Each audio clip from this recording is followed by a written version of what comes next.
ahead and get started. We have some amazing panelists here today who've taken time out of their busy schedules to be here with us. So I'm very excited to introduce our 5 panelists. What we'll do, for the course of today is have the panelists introduce themselves with a little bit about their path to where they are now, so that we can each tailor questions and think of things we might want to ask them later on. We'll talk about pros and pitfalls from each of their perspectives, and then have a Q&A at the end for anybody that has specific questions.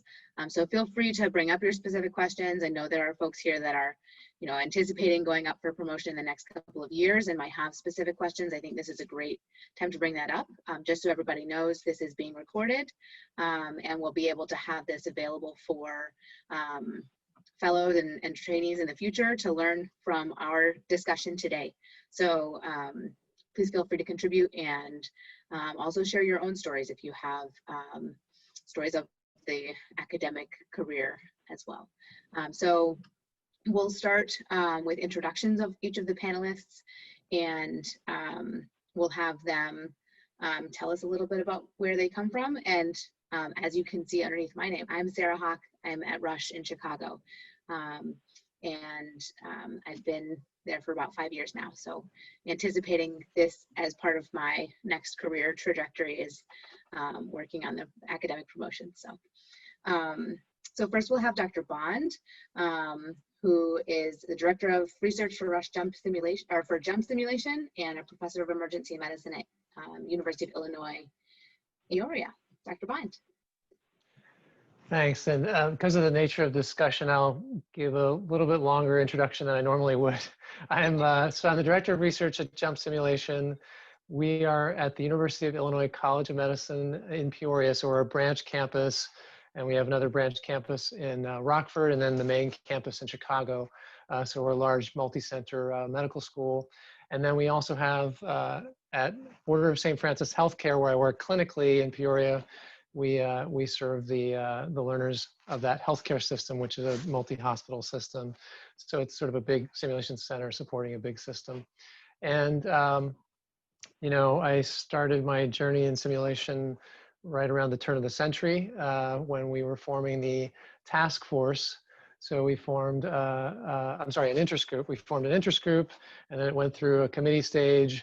And then we eventually became the Simulation Academy and held leadership positions as we evolved.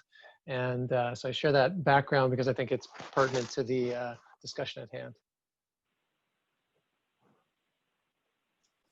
All right, and Dr. Brown, if you would introduce yourself next. Dr. Brown is a Professor of Emergency Medicine and Pediatrics at Brown. Hi, everyone. So I think I might be the only pediatric emergency medicine attending here in the panel, and yay. I will actually sort of give you a little bit of my chronological story. So I did my fellowship, and when I was doing my fellowship in Children's Hospital of Philadelphia, I thought I was going to do clinical research. And so I actually pivoted my second year of being an attending when I was working in the Yale Emergency Department, and really started to love simulation. So it wasn't that I was late to simulation, but it was just very different than clinical research. This is where I was sort of starting.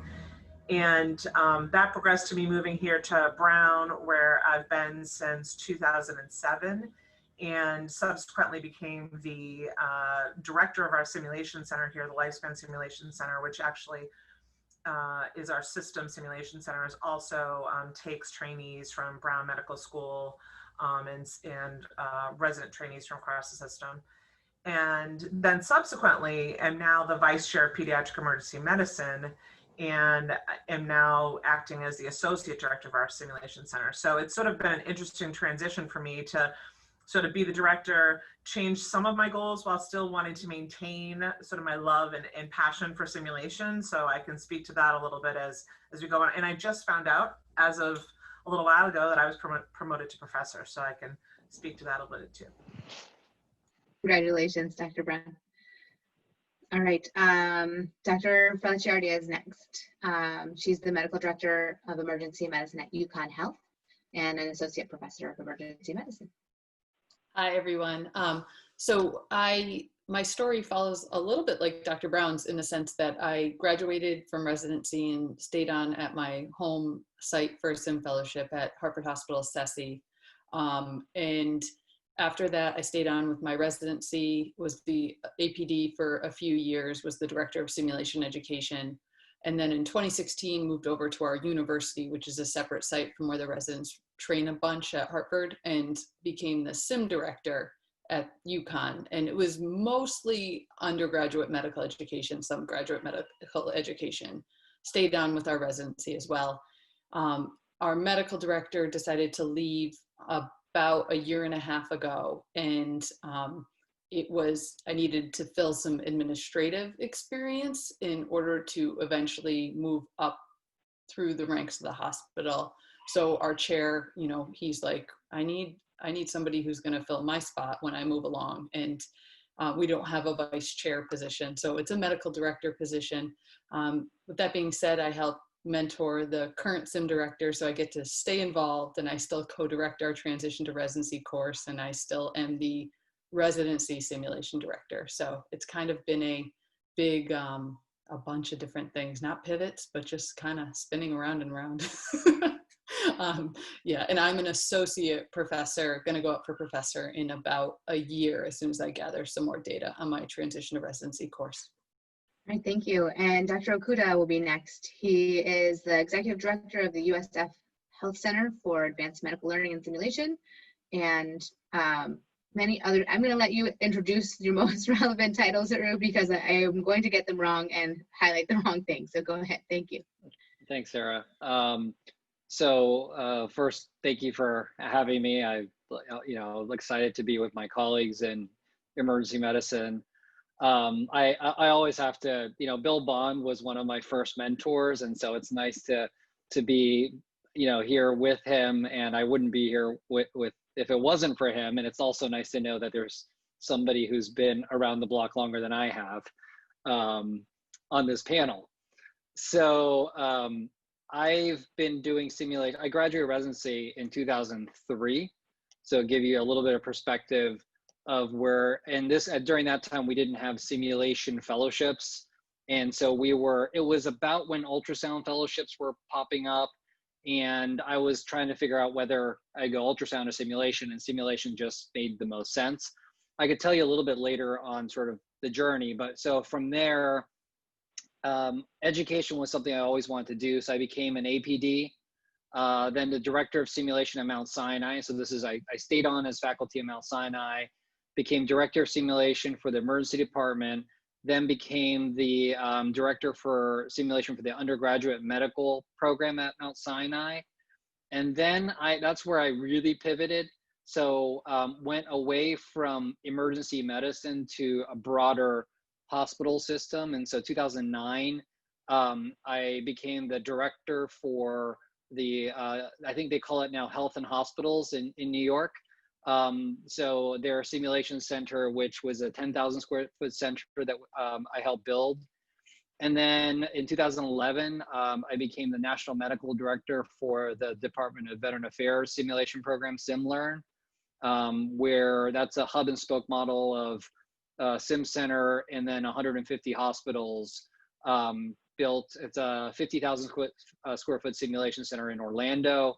And then 2.5 years ago, I left there to become the executive director for the Center for Advanced Medical Learning with USF. I'm also assistant vice president for the Office of Interprofessional Education and Practice. And then recently elected as president-elect for the Society for Simulation in Healthcare. Thank you so much for being with us. Our final panelist is Dr. Bentley, who's the medical director at Elmhurst Simulation Center and an associate professor at Uconn School of Medicine at Mount Sinai.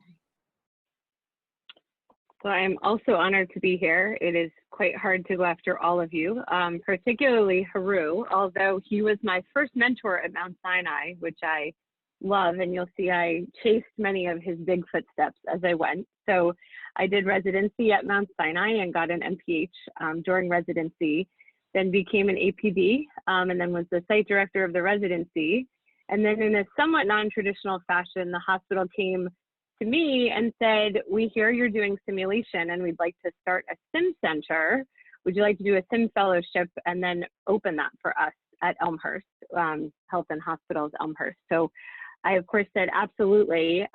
Did a sim fellowship in 2014 and then have been the hospital-wide sim director since that time. Also a clinical director up at IMSOL, or Health and Hospitals Simulation, which Haru built, as we just heard, working there with a big interprofessional fellowship. So lots of different sim opportunities, still very involved with EM sim, but also moved a lot into the quality and patient safety kind of interface of sim with the hospital administration level things. And I'm an associate professor, as you heard. Thank you to our panelists for all of those journey stories, because I feel like it's so important to hear the things that happened along the way to get you to your current amazing successes that you all have. So if there was something that you specifically focused on, the promotions between assistant professor, associate, and full, there's something specific that you could tell us as a pearl of how to make this easier on ourselves, how to approach it. If you could think of one thing that would help all of those folks that are considering going up in the next couple of years, what advice would you give?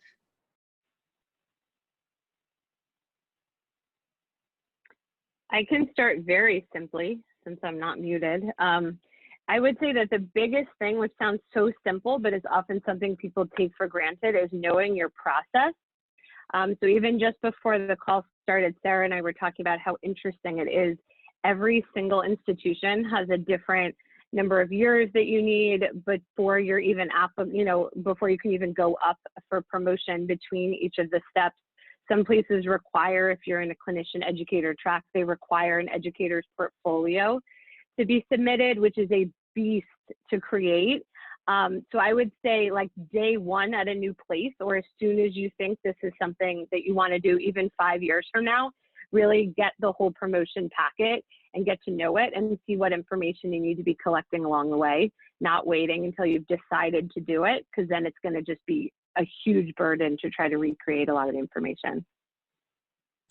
I would agree with that. I think that the knowing the rules of each institution is really important. And also there is a lot of flexibility with some of that. And I sort of didn't understand that, quite frankly, until almost recently when I'm on the promotions committee here now at Brown. And some of the things that I wouldn't consider along regional or national reputation, for instance, being a journal reviewer is something I wouldn't necessarily have put into national reputation, they sort of put in that pocket.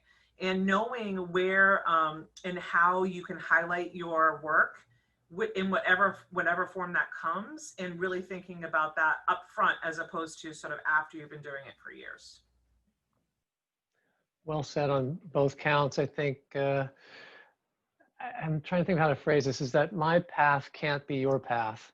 Is that, we're at a different time in history, and, I think simulation was sort of it was wide open. It wasn't clear whether or not institutions were going to build simulation centers that many of us, on the panel went on to build. I was part of building a simulation center at Lehigh Valley Health Network in Allentown. And, those opportunities, there may be a few of those that are still around, where you can sort of build the infrastructure. I know I had done a promotion packet where I was writing a letter for Chris Struther, and he had been involved in some infrastructure building, and again, others on this call have. But that may not be as available as a pathway. The other piece is, if you want to do research as part of your pathway, then you probably do need to think about formal training and research if you haven't already.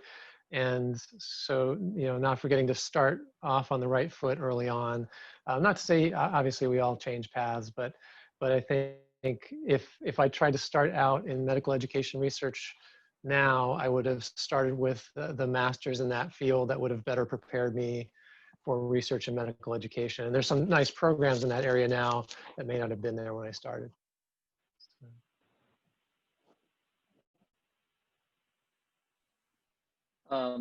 So I have, so I think probably my advice would be As Bill has said, you have the simulation, at least in emergency medicine, has been around about probably 20 years now. It's really been pretty active. In the beginning, it was pretty easy. Whatever you did was publishable. And whatever presentation, you became the expert for like the hospital. And now you have people in critical care, anesthesia, obviously been doing it for a while. I think it's, for me, part of where I built a lot of my, and I didn't do much research. I did a little bit, but most of mine has been on building educational products. I think the most notable one was SimWars. And with SimWars, we created the activity, we did it at a national meeting. It's like leverage it for everything, created a paper, wrote a book, and then just sort of, said, okay, everybody could use it as they want. But at the time, there was a need, there was a gap. We wanted residency programs were a little bit siloed, and we wanted to create a community. So we identified that as a way to bring residency programs together. And this was in New York, and we had, 20 programs at the time. So it just was the right place at the right time. And then we were able to leverage it broader. If I were starting out either probably as assistant professor, kind of trying to figure out where I belong, I think about right now, right? And so right now is COVID. Right now is, there's some patient safety elements, but look at the pain points within your institution, but also try to ride the current wave. If you guys were early on building things for COVID and started thinking about, behavioral health issues, maybe patient training, other things, you can build a niche in that area, become known for it in the hospital, and then you got to really market yourself, right? You market, now it's social media. As much as I hate it, I'm on Twitter because I need to continue to market the stuff that we're doing, Instagram, and then you market within your institution, you market within your region, and then nationally, and then that suddenly becomes your area of expertise. Then you're on panels, you write papers, you're invited to, do other things, and you can build your educational portfolio based off of this niche area. Yeah, I think one of the biggest things that I got promoted probably about 4 years ago now, and I got promoted to associate, and I used a intern orientation boot camp that was simulation based. And I walked into a simulation program that had already been developed for our residents, our emergency medicine residents, by Tom Nowicki. And so that program was already there. So they don't want to hear about my little alterations and changes, which I did put on my CV, but that couldn't be my promotional project. So I needed a different project. That project had to be mine. I had to develop it. And I also couldn't just be pre and post test. I had to show some sort of outcome, some sort of, whether it's by an OSCE exam or whether it's some sort of learning outcome beyond they got smarter by the end of this. So that ended up being the EM milestones, which timing coordinated very well for me on that because it was about the same time the milestones came out. So I had years of data before and years of data after. But you have to think about what your twist is going to be, because a lot of you guys are taking over programs or taking over things that have already started. So you have to go on that stepstone and then show what you added to this. Now I'm mentoring people. So I created a transition to residency course, and I have a lot of junior faculty involved in this who are like, how do I make my niche, right? This is your project, Elise. You've done the outcomes data on it. And I'm like, well, let's talk about code education, not only in this course, but you're doing it in first year medical school and second year medical school and third year medical school. So how are you going to tie that through all 4 years? Let's talk about that. So you have one element of this course, but let's talk about you in the broader picture. So you have to figure out where you're going to build it from an individual standpoint, which is a struggle sometimes. Thank you for all of those tips. I have admittedly been taking notes over here. So if anybody wants these chicken scratch notes, feel free to contact me later. The next question that I'd like to hear from you, I heard a lot of talk about pivots and changes, and I wonder if, the question is more, things you wish you had been told. Is there a pitfall you stumbled into. And maybe if one of those is associated with the pivot, it would be interesting to hear some variety of that from each of you if you're willing. So I actually can start there. As I said, I sort of pivoted from clinical research to simulation. My background was is a master's in epidemiology, and I thought I was going to sort of do that. It was helpful because it did give me the research background and training going in, but it was a different type of research. And looking back now, as you said, I might sort of go about my training a different way and focus on some med ed a little bit more. But I know that when I started off the first few years, I primarily was focused on not only learning the aspects of how to be a great sim educator, but I was really focused on scholarship and grants, et cetera, around simulation. And I had an AHRQ grant looking at improving patient safety, and expected after that I would get this sort of rolling publications. They'd just start coming. I would have all these publications, and every year I'd sort of meet with my mentor, and he'd be like, you know, you need a few more publications. And I think that it took me a while to realize that it takes a while, that you have to have the patience to know that if you look at publication curves, it's not like you start research and you get publications right away. You build relationships, you build collaborations, you have data. And what usually happens is this sort of slow, and then all of a sudden it rises very quickly.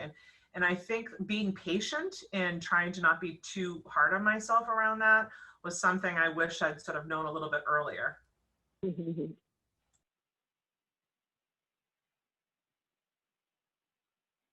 I can go next. I would just build on that, and also on all the previous points. Definitely well taken about the field has evolved so much that the bar is definitely higher, and what people want to see and what is publishable. I will say, don't get necessarily discouraged by that, because at least some places, and many places perhaps, for promotion itself, they often do want to see some of the lower lying productivity that you've had, even if it isn't necessarily something that got published. They do want to see, you know, that you had an abstract, and then did you take it and make it a workshop, and were you invited somewhere to present it? So things that you may think of as not huge resume builders, they do still add up to showing an overall scope and picture of why you're at the next level. And pearls, I wish I knew sooner with that, are things, just keeping track of all of those things, and also getting post evals on everything you're doing. So even if it is the kind of just they liked it, an educator's portfolio or education portfolio, if you're not familiar with it, often is largely made up of qualitative comments of people saying, wow, that was the best sim case I ever went through. I learned so much. There is still value in that. That will never get published. No one really cares about that level 1 data, but it is important to still have that. Things, pearls I was taught, things like changing titles of workshops. You know, workshops evolve and they do change a little, but the crux may be the same. But if you're presenting it 2 places, change the title a little, because then it's an invited presentation that reads like it's a very different thing, even if it's similar, but you gave it 2 different places. Cases that you write, just that you write and put out there, you know, keep track of if they've been presented because you lent them to someone. You know, Lisa's given me cases and I've told her we've used them in our residency. That's something that you can track. And another big one with that was curriculums that I think actually Elise and Haru taught me, but is tracking how many people are going through it, your learner types, making whole spreadsheets that translate into the impact of the curriculum. Because maybe you don't have outcome to show you impacted mortality, because God knows you probably don't. But you can show that a whole bunch of different interprofessional groups went through it. It was all very well received, you know, and it continued to grow and grow. That has a lot of value when you're putting together your whole package of yourself as an educator for promotion. I could go. So I think my biggest pivot was, and it was an interesting pivot for me because, so in 2009, I was APD, I was director of SIM, and I think, I'm trying to remember back, I think I was both those labels at that time. And so I was doing 24 hours a week clinically, and then I did all the other stuff on my protected time, which is easily 50, 60 hours a week. And then I got my first job outside of my comfort zone, which was at Mount Sinai, as I mentioned, was building a new sim center with the New York City public health system. And since then, it's interesting. I've been in a role where my boss could care less if I work clinically. It's basically become an administrative suit job. I've negotiated every move that I have to work clinically, but 6 years out of residency, I took a job where they didn't care if I work clinically or not, right? So I'm basically running, building and running an organization. The two things it was still very important for me was to keep my academic position or affiliation, and then be able to continue to negotiate up as an associate and professor, because I never knew if I wanted to come back to academia or not. So I wanted to keep that foot in the door. And then also the clinical piece, I worked too hard to become a doctor to stop practicing clinically. But I think my biggest advice there for you is, if you think about where I was in 2009, it's probably a place where you're very familiar with. You're probably not as familiar with that job that I've taken. And since then, as a administrator, going into meetings, negotiating budgets, I have to talk about expenses and revenues and board of directors and all that. I knew nothing about it. So my advice to you, and this is advice that I got from somebody who came and spoke at Mount Sinai when I was a resident. So he was one of the early graduates of residency programs in the 70s. And his first job, I think, was to be like the chair at Denver. And he's like, I just graduated residency. They told me to be this chair or medical director. I had no idea what I was doing. And a mentor told me, believe in yourself and you'll figure it out, right? And so he did, and he became this big name in emergency medicine. And I said, you know what, I believe in myself. I'll figure it out. At the time, I didn't know if I could do it or not, but I just went for it. And I think as emergency physicians, we are very brave, and we figure things out. And so if an opportunity presents itself, you're interested in it, take the risk. If you feel that you're not qualified, there are plenty of people that'll support you, and just go for it. And I've done that every single time. Imagine, being a national medical director for, the VA, running simulation. Like, I had no idea, and you just jump at it and you just do it. So I think that's probably my biggest pivot point in advice. Sage. I was in the same kind of boat. I mean, they were like, be a medical director. I'd gotten an MBA, so I was kind of familiar with the business side of things, but I was like, oh, well, I don't really know how to do that. Sure, why not? And it's been fun. I mean, you got to stay interested. And part of what was going on before that is, you do the same cases year by year, and you try to bring some new light to a sim curriculum, and you build something, but then it's almost like you need to move on. At least for me, I build something, I run it, I do it, it's fun, I tweak it, it's fun, but then there needs to be a new challenge. And I think emergency physicians especially are very challenge oriented, task oriented. So I found in my career that was one of the best things. You got to take risks. I also wanted to answer Stephanie's question. She had written, did we do a capstone project for our promotion? And there were various answers, and basically you have to look at what your promotions committee is looking for. So at our university, there are certain legs under the medical educator tract, and it is building a curriculum or running a course or various quality improvement things. So you have to look at what those legs say and fulfill the criteria that your university has. And ours happens to be very project oriented when it comes to our promotion. Yeah, well said, and understanding the process. Coming back to that question of a pivot, my pivot was that, well, I think it's sort of the path that Elise has followed, in that, we built a residency, we built a STEM program within a residency. Then I went on to be the DIO at the Lehigh Valley Health Network, which oversees all the residencies. And so I was becoming an education administrator, and it's wonderful. It's challenging. You know, it's dealing with the human resources challenges of residents having both joys and sorrows, and medical students having joys and sorrows, and sometimes helping them through that, and sometimes helping them out the door. Right? It's sort of, you know, it's an administrator's HR budgeting types of challenges that were discussed here. And I sort of hit a point where I decided I really missed the research aspects of it. I missed the discovery. I missed being out on the edge of trying the newest method of simulation. And so Boz, who I met through the simulation interest group back around the turn of the century and had kept in touch with all those years, said, hey, we'd really like to have research as part of the JUMP sort of portfolio. And I'd like you to come out and be our director of research and get those efforts off the ground. And I was at a point in my life where I just said, okay, you know, I just took a big jump and went back into research.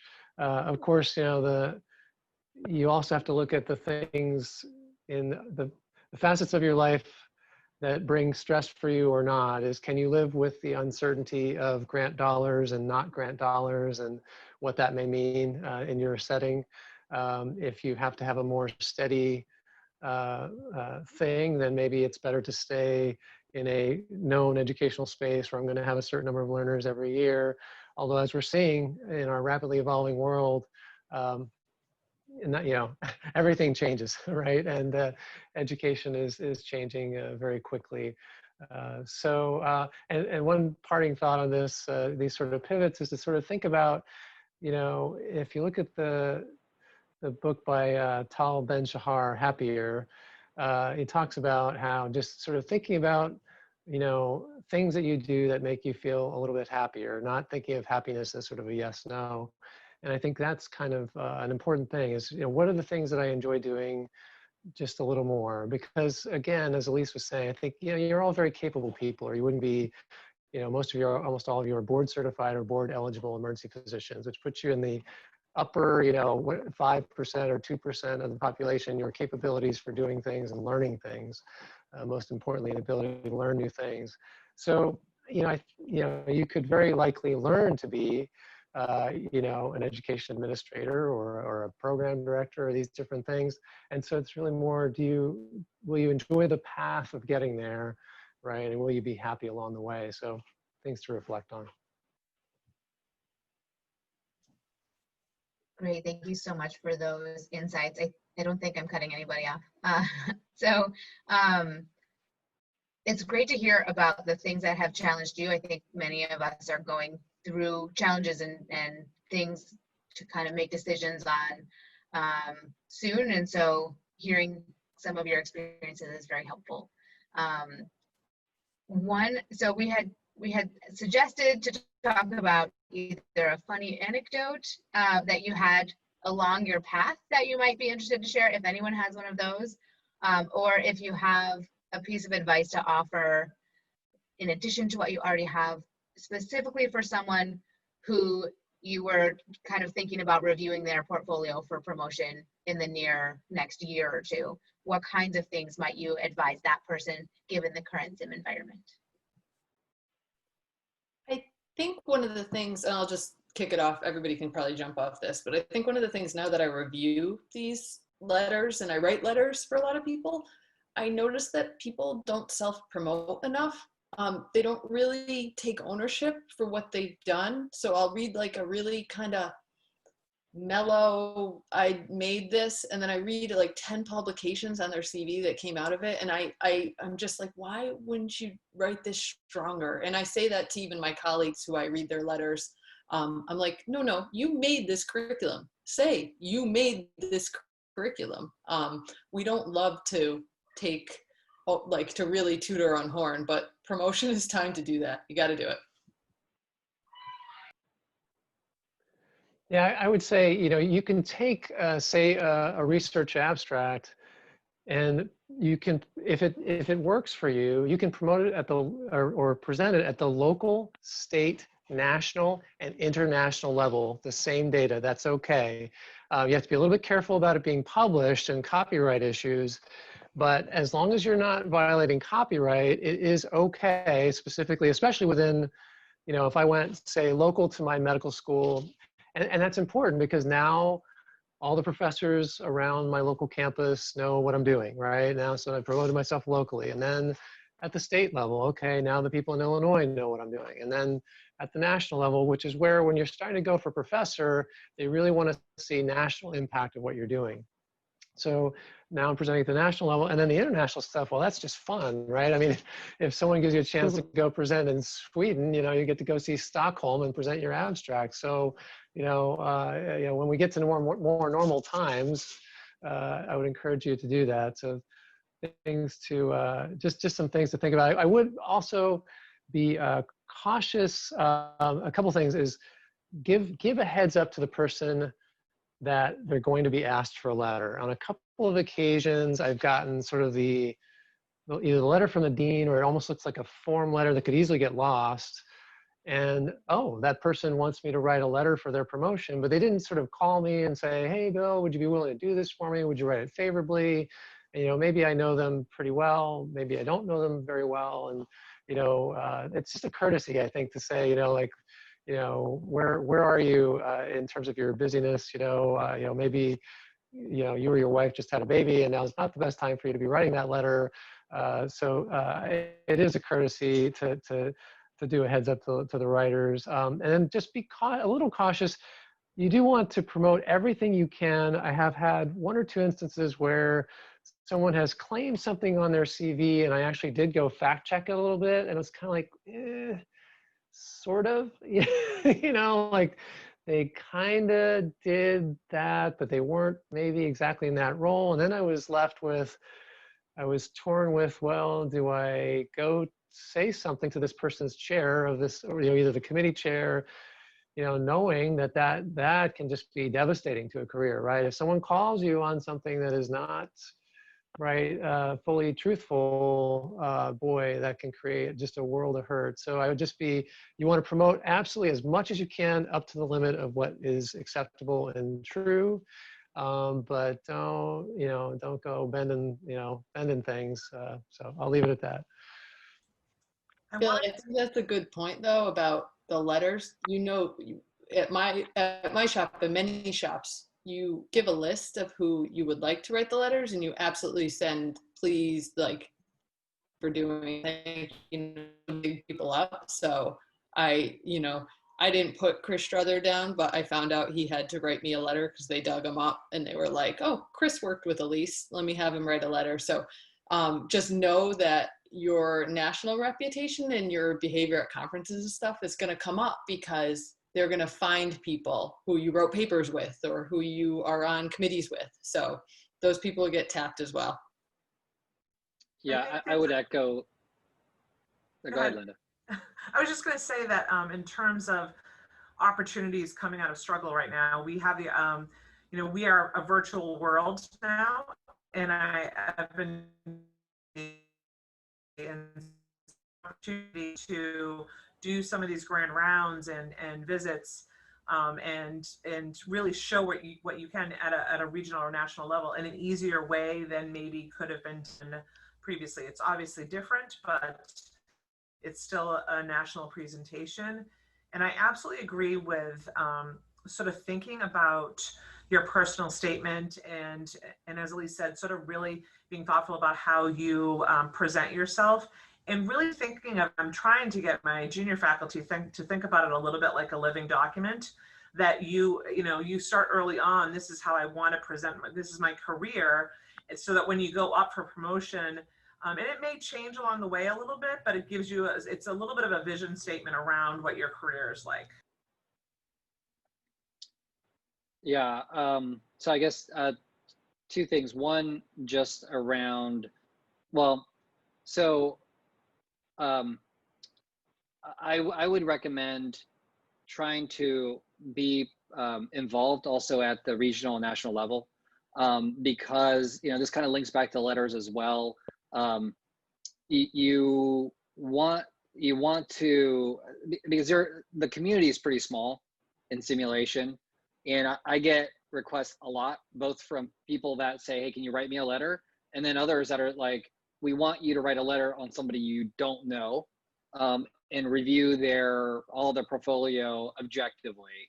And so it's helpful if you're involved at a regional or national level, because the people that are writing your letters that they sort of reach out to will probably know you if you're on a committee or involved with the academy or something, like that. And it's a lot easier to be more favorable to people unfortunately, in this world, than people you don't know, right? And I might take a letter of somebody I know more than somebody I don't know, just because of bandwidth issues. But that being said, I think it's really also important, if you're going to work with these folks, that you follow through and do the work, because there are some folks that committed to things, didn't get them done. If that promotion packet ever came to me, I'd probably say just decline it, because I'd rather not say anything bad about somebody. But you don't want to burn those bridges as well, because it is a really small community. I think the last thing I'll say is, I think, emergency physicians generally we like a lot of different things. And I've seen CVs where they're so scattered that I'm like, you've tried a little bit of everything, but you've really never focused on anything. And it's really hard to tell a story and where you're going, right? I mean, if you're going to be promoted, you want that person to make a name for themselves through research or leadership or education. But if you're scattered, it's really hard to convince me that you're going to be able to do that, right? So I think in the first 5 years, I always talk about the 5-year plans. I say, every 5 years, you got to make a plan. And then 5, 10, 15, like, where do you want to be? I think the first 5 years out of residency, it's fine to be scattered, right? Because you're still trying to figure out where you want to go. But I think after 5 years, you got to really start focusing, and then look at your CV to see where the gaps are, and then work actively to fill some of those gaps, whether, even if you're in research, you want to be research and leadership, right? You want to do a little bit of research, but some leadership, some, training people, the education on research. But it is nice to have, continue to look at your CV and have, an awareness of where those gaps are as well.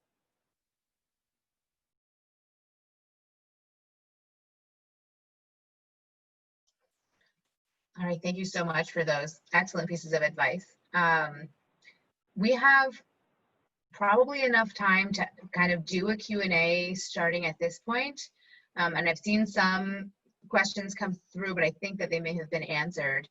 So if anybody in the group, in the chat, or somewhere else would like to start with a question, let me know, or send me a little chat. Ambrose wants to add one in. Hey guys, I've been stalking you guys with my video off. Sorry for being so rude, but it's so good to see you all, and thank you so much for all your insights. It's been such an amazing panel. One question I have, I don't know if different institutions do this differently, but I was curious for each of you guys, having gone through the promotion process, what the conversations were like with your chair, with your department chair, or with folks that are helping you with the promotion. For example, I just am going through reappointment for my assistant level. So ours is every 3 years. And the conversation did come up of saying, okay, you're on this track, you're on that track. We're thinking you'll come up for promotion at a certain time. And it's really unclear to me. It sounds like my chair has an idea of where I might land in future cycles, but for individual people, but it's not clear to me. There's clearly some goals that they want me to accomplish at some point, but how do you broach up conversation of when you will go for promotion and whether you have enough, so to speak? How does that come about, especially in the realm of simulation? I think Bill, are you talking, or are you? Go ahead, Haru, go ahead. Well, I think one thing that I noticed was when I was at Sinai, the chair has, depending on his or her sort of political standing within the institution, if they're on these committees, their influence, they probably have an X number of folks that they can promote to associate or professor every year, right? And some have a better chance than others, because you're going to be competing with associates and professors from other, surgery, internal medicine, and others. So, there are probably times where multiple folks could go up to an associate professor level, but the chair may decide, maybe we'll have you wait for another year or 2 years because I want to make sure these individuals get it. It's not necessarily fair, but I think that's something that you probably just need to be aware of. Yeah, I think my comment is sort of tangentially related, which is that this process is going to be very different at Hopkins as opposed to maybe an academically affiliated community hospital with a clinical track, at a less, less prestigious organization, right? So I have no illusions that I might not be a full professor if I were in the, the Hopkins environment, right? That's just not, it's a different standard depending on where you are. And in terms of the number of publications, the impact factor of those publications. And so some of that is going to be chair specific within your specific system to tell you that you're ready or not. And you can either talk to the chair or the committee chair for promotions and tenure. That type of person would know or be able to give you feedback on whether they think you're ready. And sometimes the person who's the committee chair but isn't your emergency medicine chair may be more objective in looking at your portfolio to say, yeah, I don't think you're quite ready for associate, or I think you are, and gosh, why hasn't your chair pushed you to associate? I think you're ready. So you may get different a different feeling depending on who you talk to. I'd be very careful though. Just let your chair know you're going to go to that promotions chair. True. Yeah, I would add knowing what the process is, or as much as you can before, so that then you can promote yourself to your chair that you think that you're ready because of X, Y, and Z, alone taking the initiative to understand the process, not just that you think you've done a lot and think you're a good candidate, but this is why you think you're appropriate for promotion, I think goes a long way. But it is balanced, like Haru said, very strongly with the chair as gatekeeper, factored in with how many other people happen to be up for promotion at the same time. Because they need to push for you, likely help facilitate letters, definitely collect everything, so it has to be buy-in has to be both ways. But I think putting it on their map early in the cheerleading for yourself, I'm working towards this. This is on my horizon. This is my goal. Look at the progress I've made at each annual report, just so that they continue to have you in their mind as this is your trajectory. Definitely can't hurt. I definitely feel like you should be able to ask as many questions as you can of the promotions committee and the chair. For me, I felt like this was really opaque for me when I was an assistant professor. I wasn't sure when I was supposed to go up. And even though I'm great at advocating for others, I'm sometimes on advocating for myself around things like this. And so recently within Brown Emergency Medicine, we actually just created this sort of self-assessment toolkit process that gives some internal benchmarks around things like how many presentations have you done? How many publications have you done for different tracks? So it gives you some guidance internally for the department. And I think that there's, a lot of those questions are, can be asked internally if they're posed correctly. And I think being able to track yourself, this is ultimately the responsibility of the person that's applying. And I think that we want to make sure that people are mentored appropriately, but really tracking everything yourself and making sure that you're keeping everything up to date, and that you have regular meetings and check-ins, and that you challenge people to say, when do you think I'll be ready, and what else do I need, and what are the gaps that I need to fill in? Agree. Sarah, I saw your question on expressing what you've done in SIM to the non-SIM chair. And I think it also encompasses that the promotions committee, our promotions committee is half basic scientists. So when I went through with both my chair and the promotions committee chair, we talked about how I could really convey what simulation is to people who have no idea, who think simulation is just the stuff on the computer that you run when you're doing your basic research, right? Your lab research. So we had to get a little creative on that. And, I made a video of what SIM is that actually I doubled to use with the medical students as I was doing launch and included that link in my promotions letter for them. And really for my chair, I did have to advocate for the outcomes that I had and show him that they actually were pretty objective, and that in the sim world, this was a good project, a complete and thorough project. And so you just have to advocate for yourself and just prepare to explain stuff in nitty-gritty detail, because half of the committee had never seen a mannequin or done any of this. So There was a good question about any advice for a sim fellow regarding how to pursue publishing cases and curricula. So there is, I believe MedEd portal still takes, curricular, so they do a peer-reviewed publication of curriculum within the MedEd portal, and then that can be downloaded. So it would get a review, have a review process, and then certainly just publishing the outcomes, educational outcomes, ideally, which would be, changes in learning or changes in behavior.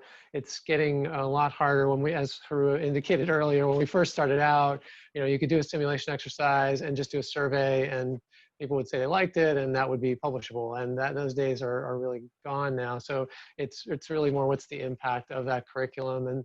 And sometimes impactful things can be qualitative, right? It's a series of focus groups or interviews with people. Maybe you follow up with them a month after the simulation course to see, did it impact their communications? If it was something like a palliative care, difficult conversations, simulation. So something like that can be quite powerful. So I don't know, any other comments from the panel on publishing curricula? Thank you. One big thing I'd add, which actually hasn't come up but could apply to many things we were talking about, is also the power of collaboration, and how everyone is very networked now, with SIM being, formal committees for SAM and the SIM Academy existing, and lots of opportunities to get to know people through different things. So if you have a great curricula that you are collecting outcomes on, and you have 2 or 3 friends that have the need for something, don't reinvent the wheel. If you can reach out to someone that's kind of their thing in SIM, and then collect data there, all of a sudden you have a much, much more powerful data set. Again, maybe not the highest level outcomes data, but it's generalizable because it's, at 3 or 4 very diverse residency settings, or with very different groups of learners, is another way to lend a lot of publishing power, as well as truly power to potentially what you find. So sharing cases and collaborating as you come up with things is another great, thing to keep in mind as you meet more people. And that's how a lot of us, even, on this call, on the panel, as well as in the audience, have met through different SIM Academy subcommittees or other ways, and, gotten to know each other very well and collaborate in different capacities. So there's, networking is definitely another kind of pearl, especially for early on, because then someone will know that that's your interest or something you've worked on, and they'll pull you in on another project because it relates to it. And then suddenly you're involved in a, national committee level initiative looking at something, and then your name gets out there too. So, thinking outside the box of what you can do with what you have is another good thing to do. If you're not familiar, the Society for Simulation Healthcare has a journal. The International Enaxle Nursing, I always forget what it stands for, has a journal as well. And you could collaborate with one of the ED nurses to build cases or something for that journal. Association for Standardized Patients also has a journal that I believe that you can, collaborate with folks and get things submitted as well. And then if you're near a VA, again, they have a really broad outreach in simulation and commitment. And some of the ones are pretty progressive, and they're always looking for subject matter experts or experts in SIM. There may be opportunities to do quality. Obviously, you might have to get an appointment or something, but quality improvement efforts there. And some of those things, it might be easier to get in there than at your institution because for whatever reason, but you might be able to do some quality or safety research at your affiliate VA. So I'd encourage you to search that up too.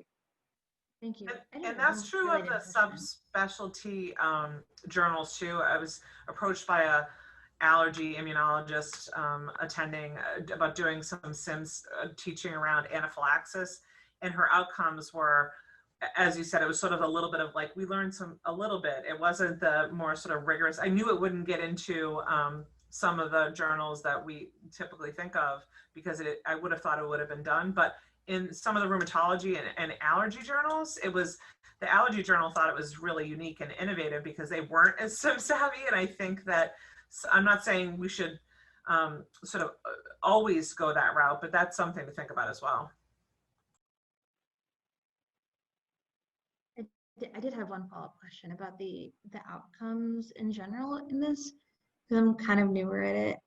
Is it okay for those outcomes to be a little bit more qualitative in nature? Is that considered like softer? Like, how do you go about it? Is it acceptable in the publishing world, in like the world of academia, to submit and like a set of outcomes is like, yeah, we learned from this. Yeah, like self-report, I feel more equipped to deal with clinical situation X, Y, or Z.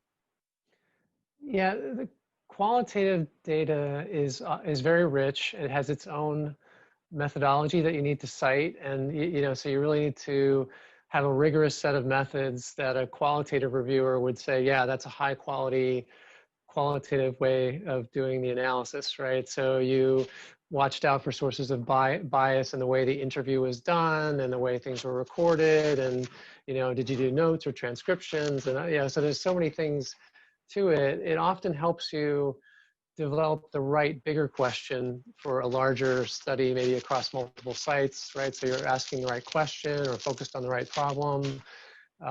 So I think it's really underappreciated, you know, and but again, you do want to think through. In Swanwick's book, Medical Education, there's a nice chapter by Grace Ng, NG, I think is her last name, and there may be co-authors, forgive me if you're on there. And that's a great qualitative methods primer if you want to look at it. So. Cool, thanks. I didn't mean any offense by that. It's just like I feel like I've read so much quantitative stuff that it's hard to think about it in the other way, you know? Yeah, it's really hard. We all struggle with this, right? Like you do a simulation program and then you're doing it with medical students. And I mean, medical students out in the real clinical world many times aren't even participating. So you're trying to judge their outcomes, their clinical performance. It's not, in a first or second year medical student, it's not going to happen. So you got to figure out other ways to measure their learning. I like to measure what they're doing, which is the sim world. So they do more sim, and then I measure their performance in that more sim. And then someday maybe I can see how they are as doctors. It gets really difficult over the years, and especially when they launch off into residencies all over the country. So we all struggle with this. It's really just doing the best you can, and when you do something, to try to do it as right as you can.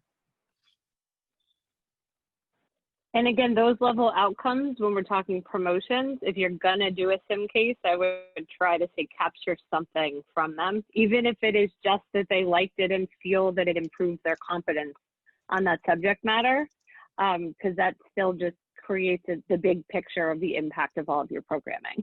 But publication value or kind of applicability a little bit different than creating an educator portfolio for promotion.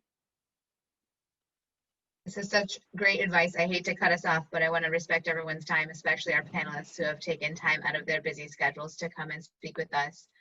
Thank you so much to everyone for being here today. Hopefully you had some of this great advice that was applicable to your own situation as well. And you know, if you need additional contact information or connections, there are many of us that are connected to many other people, and can always try and connect you if that's something that you would like. I'll put my email in the chat if you would like to be connected to any of these folks, and anybody else that's available. Just feel free to go ahead and put your email in there as well. And then we're going to have to wrap up for today because we're out of time, but stay tuned. There will be more SAM Sim Academy faculty development mentor hours. This is our third one for this year, and we're really capitalizing on the Zoom experience option. So feel free to join us again in the future. And one last shameless plug. Remember, if you're not a member of the SIM Academy, the SAM SIM Academy, to please sign up. And if you're not a member of the EM section of Society for SIM and Healthcare, please consider signing up. These are all great ways to collaborate and network, get more information, and hear about panels and things that are upcoming. So thank you. Thanks, everyone.